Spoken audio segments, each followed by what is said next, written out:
Նորածին տղայի դին հայտնաբերվել է այս տարածքում Հրազդանի Շահումյան փողոցի բենզալցակայանի հետնամասում։ Խոտերին թղթի արկղի մեջ նորածնի մարմինը պոլիէթիլենային պարկով փաթաթած գտել է այգետերերից մեկը։ Դեպքի վայր եմ մեկնել ես, որտեղ կատարվել դեպքի վայրի զննություն եւ դին տեղափոխվել է Հրազդանի հիվանդանոցի հերձարան։ Այնուհետև նշանակվել է դիակի դատաբժշկական փորձաքննություն։ Նորածնի մայրը հայտնաբերվել է 40-ամյա կինը խոստովանել է, ծննդաբերել է մայիսի 11-ին իր տան լոգարանում։ Նորածնին լոգարանում էլ թողել է առանց խնամքի ու կերակրելու։ Ելքը պարզ էր, արդեն մահացած փոքրիկին տնից հեռացրել է։ Մայիսի 23-ին հարուցվել է քրեական գործ, քրեական օրենսգրքի 106-րդ հոդվածով, այն է մոր կողմից նորածին երեխային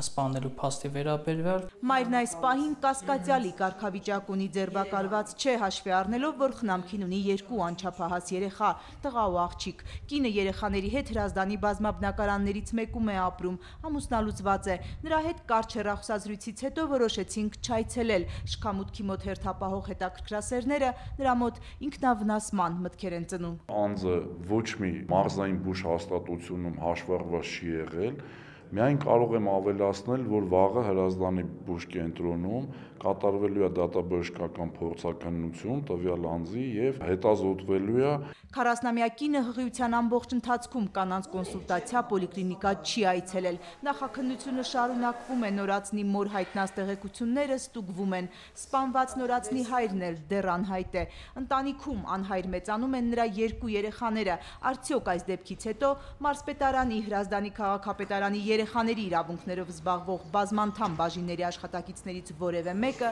այցելել է այդ երեխաներին։ Հարգելիս խնամակալության մարմինը պետք է իրազեկում անի, մենք նոր սկսենք աշխատել։ Հրազդանի քաղաքապետարանում լուրերով լսել են դեպքի մասին, համարել, որ իրենց չվերաբերող հարց է ու անցել այլ գործերի, ուրախ կարգախոսներով շրջապատված։